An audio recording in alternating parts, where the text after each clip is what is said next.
SSC 27 সোনামণিরা, তোমরা already খেয়াল করেছো আমাদের রিথিঙ্কের যে পেজ বা আমাদের ইউটিউবে তোমরা দেখতে পাচ্ছ যে অলরেডি আমরা তোমাদের জন্য রিথিঙ্ক রিভিশন প্রোগ্রাম নিয়ে এসেছি সায়েন্স, কমার্স, ইবিএমআই এই 3টা সেকশনে। সো ইবিএমআই সেকশনে আমাদের সাথে উপস্থিত আছে তোমাদের সবার প্রিয় রুদ্র ভাইয়া। আসসালামু আলাইকুম সবাইকে। সো রুদ্র, তোমার কাছে কিছু কোয়েশ্চেন আছে, তো তুমি তো স্টুডেন্টদের সাথে কথা বলবাই। আমার কিছু কোয়েশ্চেন আছে যে ইবিএমআই যে আমরা কোর্সটা অফার করছি, এখন মার্কেটে এই ইবিএমআই কোর্সটা কেন স্পেশাল? কারণ আরো অনেক প্ল্যাটফর্মেরই তো আসলে সেম টাইপের হয়তো কোর্স পাওয়া যাবে, কেন ওরা বাকিদেরকে রেখে আমাদের ইবিএমআইটাকে প্রেফার করবে? আচ্ছা, থ্যাংক ইউ ভাই, খুব ভালো একটা কোয়েশ্চেন করছেন যে কেন আসলে রিথিঙ্কের ইবিএমআই তোমার কেনা উচিত। এখানে আমি আগে দুইটা ইউনিক পয়েন্ট বলবো। সেটা হচ্ছে এক নম্বরে রিথিঙ্কের যে ইবিএমআই প্যাকেজটা, এর মধ্যে তুমি একটা সাবজেক্ট পাইছো এক্সট্রা, সেটা হচ্ছে ম্যাথ, যেটা বাংলাদেশে আর কোনো প্রতিষ্ঠান দিচ্ছে না।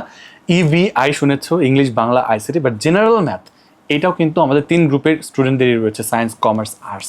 সো এটা খুব প্যারার একটা সাবজেক্ট। সায়েন্স বলো, কমার্স বলো, আর্টস বলো, সবাইকে খুব পড়তে হয়, কারণ ম্যাথ আসলে না পড়ে টিচারের কাছ থেকে না শিখে খুব ভালো কিছু করা সম্ভব না। সো এই জায়গাটাতে আমরা একটা প্রবলেম সলভ করছি মার্কেটের, আমরা বলবো। সেকেন্ড যে জিনিসটা, সেটা হচ্ছে আমরা ইভিএমআই এর মধ্যে কিছু স্পেশাল ফিচার নিয়ে আসছি। তার মধ্যে অন্যতম হচ্ছে তোমাদের এই 4টা কোর্সের জন্য আমরা মেক শিওর করবো যে তোমাদের যেন কোনো বই না কিনতে হয়।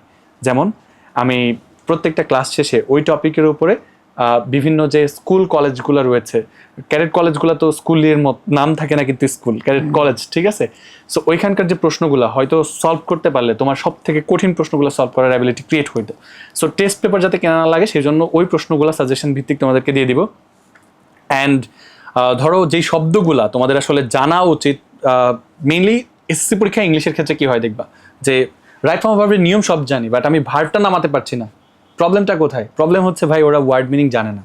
সো ওদের ভোকাবুলারিটা একাডেমিক স্ট্রং করার জন্য আমরা ওদেরকে এই রাইট ফর্ম অফ ভার্বস, তারপর হচ্ছে অ্যাপ্রোপ্রিয়েট প্রিপোজিশন এবং উইথ ক্লুজ, উইদাউট ক্লুজের জন্য এই ধরনের কিছু শিট দিব সাফিক্স প্রিফিক্সের, যেগুলো ওদেরকে আসলে ওদের পারফরমেন্স আগে যদি 60ও থেকে থাকে, এখন এটা অটোমেটিকলি 90+ চলে যাবে আমাদের স্ট্র্যাটেজির কারণে। আর মজার ব্যাপার হচ্ছে আমরা এখানে ওদেরকে 2টা স্কিলে ফোকাস করছি। একটা হচ্ছে ফ্রি হ্যান্ড রাইটিং, যে ও বাংলায় যেই আইডিয়াটা হয়তো ওর মাথায় আসছে, বাট ওইটা ও ইংলিশে লিখতে পারতেছে না। This is the biggest challenge. ও হচ্ছে জানে আসলে ওয়াটার পলিউশন কী, ও জানে এয়ার পলিউশন কী, বাট স্টিল ও ইংলিশে সেন্টেন্সগুলো লিখতে পারতেছে না, বা লিখলেও অনেক ভুল হচ্ছে, কিংবা সিকোয়েন্স মেনটেন করে কীভাবে শুরু থেকে শেষ পর্যন্ত প্ল্যান করে লিখতে হয়, এই স্কিলটার ওদের অভাব আছে। সো ওই জায়গাটাতে আমরা আসলে ফোকাস করতেছি। জেনারেল ম্যাথ এবং আইসিটিতেও এরকম রাফিন ভাইয়া কিন্তু প্রত্যেকটা জিনিস তোমাদেরকে প্র্যাকটিক্যালি ধরে ধরে বুঝাই দিবেন, ডেমনস্ট্রেট করে। সানি ভাইয়াকে তো চিনোই, এমন কিছু কন্টেন্ট তৈরি করে দিবে যেটা বাংলাদেশ আর কেউ দেয় না। প্রত্যেকটা গল্পের জন্য সামারি, যেই সামারিগুলো, যে পয়েন্টগুলো মনে রাখলে এনি সিকিউ, এসকিউ সব কিছু সলভ করে ফেলতে পারবা। সো এই কোর্স যদি তুমি না কেন, আমি বলবো এটা তোমার লাইফের বিগেস্ট অপরচুনিটি তুমি মিস করতে যাচ্ছ ভাই। এই হচ্ছে ওদের। আচ্ছা হ্যাঁ, এই আরেকটা জিনিস স্টুডেন্টদের আমি বলতে চাই, সেটা হচ্ছে আমাদের কিন্তু ওরা ছোটবেলা থেকে ক্লাস 1 থেকেই তো ইংলিশ পড়ে, তাই না? একদম, বা তার আগেও মনে হয় প্লে নার্সারিতে 10 বছর হয়ে গেছে মোটামুটি। সো এতদিন ইংলিশ পড়েও আমরা একটা ফ্রি হ্যান্ড কোনো একটা কিছু লিখতে পারি না, আমাদের সবকিছু কমন পড়তে হয়। সো তোমাদের রুদ্র ভাইয়া কিন্তু আশা করছি দেখাবে যে কমন না পড়লেও, হুবাহু কমন না পড়লেও কিভাবে লিখতে হয় সেটা কিন্তু তোমাদের রুদ্র ভাইয়া দেখা দিবে। সেম ওয়েতে বাংলার জন্য রাইটিংটা খুব ইম্পর্টেন্ট। বাংলা সানি কি স্পেশাল ফিচার নিয়ে আসছে বলতো? সানি ভাই যেটা বললাম ভাইয়া, একটা গল্প কিংবা একটা কবিতার যেই 5টা বা 6টা কিওয়ার্ডস মনে রাখলে আপনার আসলে যে কোনো সৃজনশীলের মধ্যে ওইগুলো ঢুকাই দিয়ে লজিক্যালি শেষ করতে পারলেই আপনি আসলে কবিতার ওই সারমর্মটা নিয়ে এসে লিখতে পারবেন। ভাইয়া এইগুলা দিয়ে দিচ্ছে। তারপর হচ্ছে সবচেয়ে গুরুত্বপূর্ণ সৃজনশীল কোনগুলা কাভার করলে ওই গল্প থেকে বা ওই আপনার হচ্ছে কবিতা থেকে কমপ্লিট হয়ে যাচ্ছে। ভাইয়া বিশেষ করে উপন্যাসের ক্লাসটা সানি ভাইয়ের বাংলাদেশের মধ্যে টপ, এটা কোনো তুলনা হয় না সানি ভাই, ঠিক আছে? আর আমি বলবো এই বাংলা কোর্স সানি ভাইয়ের জাস্ট কয়েকটা ক্লাস এখনো আছে ইউটিউবে আমাদের, করে দেখতে যে ভাই আসলে কি পড়ায়। হ্যাঁ, তো তোমরা বাংলার ক্লাসগুলো দেখবা আমাদের সাথে। জেনারেল ম্যাথ আইসিটির কথা অলরেডি তোমাদের রুদ্র ভাইয়া বললো।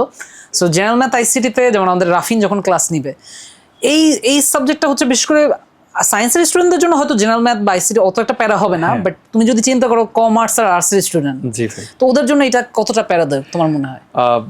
জেনারেল ম্যাথ সাবজেক্টটা আর্টসের জন্য আর কমার্সের জন্য একটু ডিফিকাল্ট। কমার্সের চেয়েও আর্টসের জন্য আরও বেশি ডিফিকাল্ট ভাইয়া। কমার্সের ওদের হিসাব বিজ্ঞানে অঙ্ক করতে হয়, মোটামুটি ওরা অঙ্ক নিয়ে বেশ সময় কাটায়। বাট আমাদের আর্টসের স্টুডেন্ট যারা আছো, তোমাদের ইউজুয়ালি কিন্তু কোনো ধরনের অঙ্ক করা হয় না। সো রাফিন এমন একটা ছেলে যে আমি ওকে খুব কাছ থেকে অবজার্ভ করছি, আমরা দীর্ঘদিন ধরে একসঙ্গে কাজ করতেছি ভাইয়া, গত 3-4 বছর ধরে।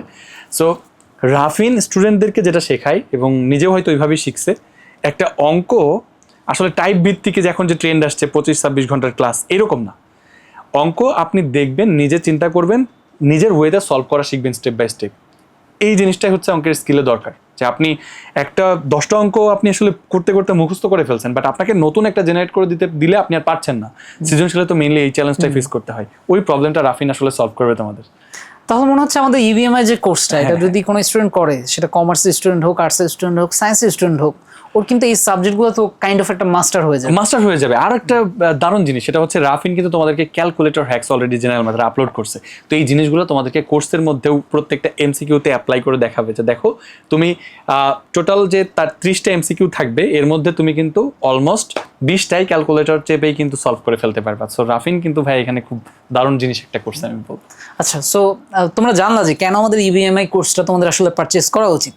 আর আমরা বলবো যে আমাদের ব্রিথিংকের তোমার যেটাই হোক না কেন, সায়েন্স, কমার্স, ইভিএমআই, যে টিচারগুলো আমাদের ক্লাসগুলো নিচ্ছে, এরা কিন্তু মানে এমন না যে জাস্ট একটু কথা বলবো, একটু বোর্ডের সামনে উঠে যা মন চায় বলে দেয়, এরকম ক্লাস কিন্তু আমাদের এখানে হয় না। আমাদের এখানে সবাই এক্সপার্ট, এবং আমাদের এখানে কিন্তু সাবজেক্ট স্পেসিফিক এক্সপার্ট দিয়ে ক্লাসগুলো হবে।